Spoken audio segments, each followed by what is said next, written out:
حضرت جابر ابن عبداللہ کہتے ہیں جب خندق کی جنگ ہو رہی تھی نا، غربت بڑی تھی، قحط بڑا تھا، صحابہ پریشان تھے، 2 3 پتھر پیٹ پہ باندھے ہوئے. میں حضور کو دیکھ کے گھر آیا تو زوجہ سے کہا بھلی مانس کچھ ہے کھانے کی؟ کہنے لگی تھوڑے سے جوں ہے.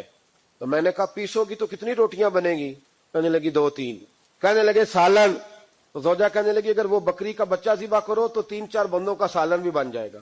کہتے میں نے اسے ذبح کیا، بیوی سے کہا تو جوں پیس. کہتے میں نبی کریم کی بارگاہ میں حاضر ہوا. زوجہ کہنے لگی کان میں کہنا حضور کے سارے نہ آئے. میں نے کان میں جا کے کہا حضور 2 4 بندوں کی روٹی ہے آ جائیں. حضور باہر نکلے خندق سے، باہر نکل کے فرمایا چلو بھائی سارے. جابر نے کھانا پکایا ہمارا.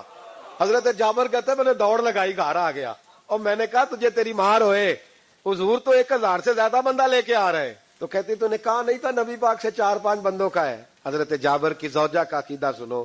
کہنے لگے میں نے تو کان میں کہا تھا، دوسرے نے سنا بھی نہیں، وہ تو حضور نے کہا سارے چلو. تو کہتے ہیں زوجہ مجھے تسلی دینے لگی، کہنے لگی بس پھر جو نبی آ رہے ہیں وہ انتظام بھی کرائیں گے. کہتے ہیں حضور آئے 1000 سے زیادہ کا لشکر لے کے اور مجھے فرمانے لگے روٹیاں نہ پکانا، پہلے آٹا میرے پاس لاؤ اور چولہے سے کھانا نہ اتارنا، مجھے لے جاؤ. کہتے ہیں میں نے سالن بھی پیش کیا، روٹیاں بھی.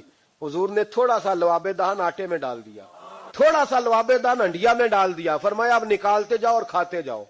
حضرت جابر ابن عبداللہ کہتے ہیں 1400 بندے نے کھایا. ہمیں نہیں پتا روٹیاں کدھر سے آئیں، اتنی برکت ہوئی پتہ نہیں کدھر سے آئی، سالن پتہ نہیں کدھر سے آیا. کہتے ہیں سارے سیر ہو کے کھا لیا تو فرمایا چلو بھی جاؤ جا کے کام کرو. مجھے فرمانے لگے اب تو بھی کھا. کہتے سب نے کھایا. حضور اٹھ کے جانے لگے تو فرمایا ذرا روٹیاں دیکھ پہلے زیادہ تھی کہ اب زیادہ ہے؟ تو میں نے کہا نہیں حضور پہلے سے زیادہ ہے. میرے محبوب کے تبرک میں اتنی برکت ہے. امام اعظم ابو حنیفہ کا زمانہ، ایک بادشاہ نے قسم کھا لی، اپنی بیوی سے کہنے لگا اگر تو چاند سے زیادہ خوبصورت نہ ہو تو تجھے 3 طلاقیں. اب مسئلہ بن گیا. اب قرآن پاک میں یہ لفظ کہیں نہیں لکھا کہ عورت چاند سے زیادہ خوبصورت ہوتی ہے، کسی حدیث میں نہیں لکھا واضح طور پر کہ بی بی چاند سے زیادہ خوبصورت ہوتی.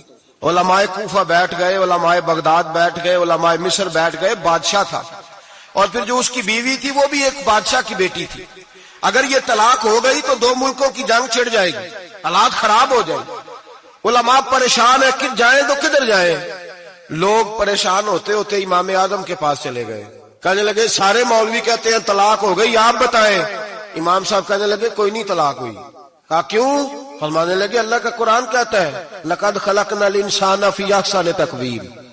اللہ فرماتا ہے میں نے سب سے حسین انسان کو پیدا فرمایا ہے. تو جب سب سے حسین انسان ہے تو چاند سے بھی زیادہ انسان ہی حسین ہے. فرمایا لہذا اس کی بیوی کو طلاق. جب حضرت یوسف علیہ السلام کا وصال ہوا نا تو دریا کے کنارے ان کی قبر بنی. حضرت علامہ محمود آلوسی نے لکھا ہے تو جو پانی ان کی قبر کے قریب سے ہو کے گزرتا تھا، جس کھیت میں جاتا تھا اس کی فصل سرسبز و شاداب ہو جاتی.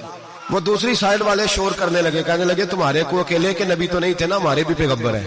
وہ حضرت یوسف علیہ السلام کی قبر کھود کے تابوت نکال کے دوسری طرف لے گئے. انہوں نے کہا جناب ہم نے وہاں دفن کرنا ہے، ہمیں بھی تو سرسبز و شاداب ہونے کی ضرورت ہے نا. اب شور ہو گیا، ادھر والے کہیں ہم نے دفن کرنا ہے، ادھر والے کہیں ہم نے. بڑے لوگ بیٹھے، قوم کے بڑے، انہوں نے کہا سنگ مرمر کا مقبرہ بناؤ اور ان کی قبر کے قریب سے دریا کا پانی، پھر آگے جا کے ایک حوض بناؤ، اس میں سے سائڈیں نکال لو.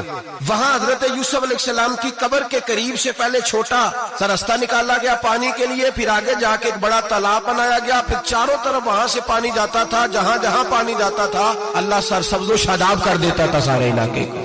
نبیوں کی قبروں میں ان کے وجود میں رب کریم نے برکت رکھی ہوئی ہے.